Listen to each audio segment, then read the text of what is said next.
अस्सलाम वालेकुम नाजरीन, ये इस वेले अस कजलानी मौजूद हाँ। ये मस्जिद है अगर बॉयज़ हाई स्कूल जरा ना वो कजलानी है। बड़ा खूबसूरत व्यू है और बड़ी इसकी काफ़ी बहुत ज़्यादा जगह है, अगर थोड़ी जगह है और खूबसूरत इन्हें स्कूल भी बनाया हुआ। बिल्डिंग अलबत्त पुरानी लेकिन है कि इन्हें मेनटेन किए हैं और बाहर तक हुसैन पौधे लगे और इधर नीचे एरिया पूरा लमन उन्होंने बहुत खूबसूरत है, पूरा लमन है। ये डिस्पेंसरी है, ऐसा डिस्पेंसरी है जनाब। उस तो बाद ये नीचे जो ना ये बाज़ार है, ये कजलानी ना बड़ा नाइस जो ना एरिया है। और इधर ऊपर जो ना ये सारा सारा एरिया बाज़ार है, कजलानी बाजार है।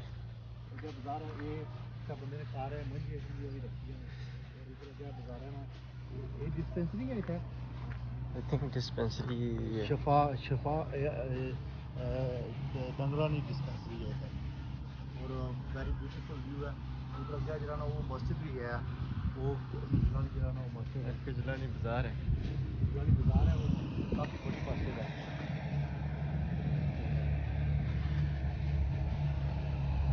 तो व्यू बड़ा खूबसूरत व्यू नजर आता है इसमें। ये क्या है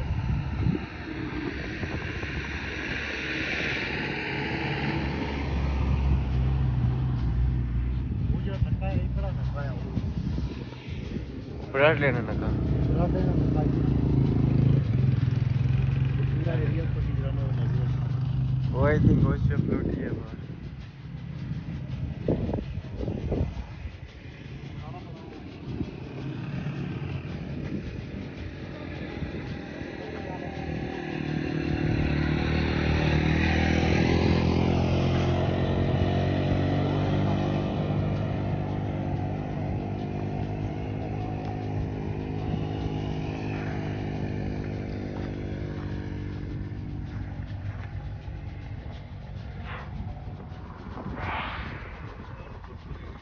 ऊपर ना एरिया जी एक गला जंगलात है इतने कश्मीर ने खूबसूरती है तक कुछ बिल्कुल खाने जंगल और अस इस तरह बिल्कुल जंगल भी चाहिए।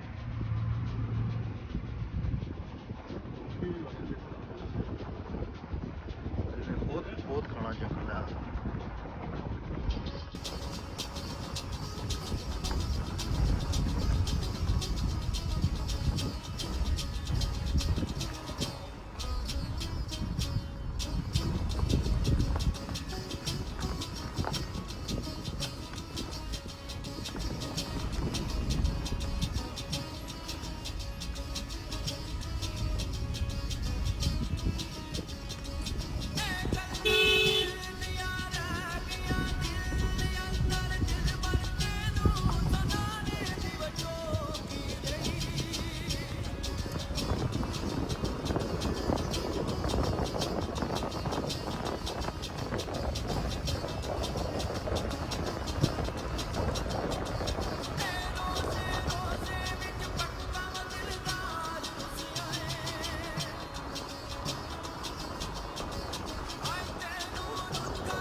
इस वेला कोटली पुल है, उपला जो मोड़ है उसमें बिचा ये पार जो ना ये दरिया है, दरिया जाना कोटली का दरिया है, इसकी आगे दरिया पुंछ है, हाँ ये दरिया पुंछ है, नीचे दरिया जाना है और बड़ी खूबसूरत व्यू है इसमें। नीचे बिल्कुल मारो जी, देखो कोटली का दरिया है।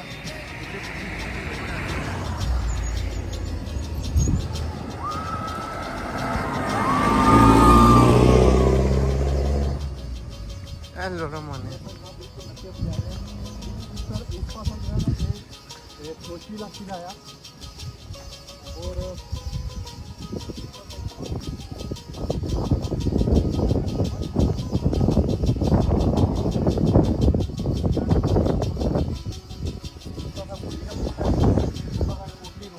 और वो पार जो है ना गुलपुर है, इस पास ये तब तो पहाड़ी इलाका है, वेरी खूबसूरत। और नीचे जो है ना वो दरिया है, इस पास जंगल है, ये जो खट्टा है ये खट्टा है, वो कुछ सोची तो उसकी नजर अच्छा है, बहुत खूबसूरत व्यू है।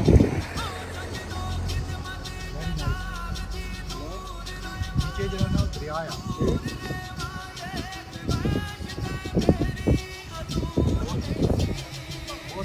नाइस व्यू है और आई जरा ना जबरदस्त कैमरामैन जो ऐसा भी ने एक पूरी वीडियो बनाई है, असन इसका इस ऊपर वेले लिखा है जनाब ये है तार,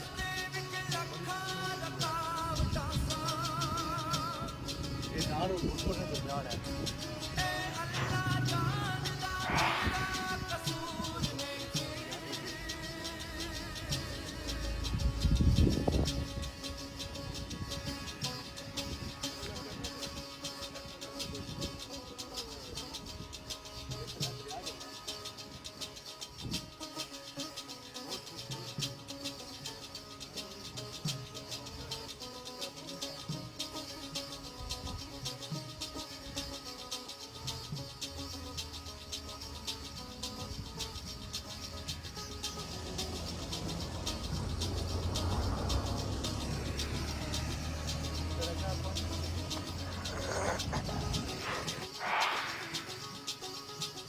इधर छोड़ दे सेल्फी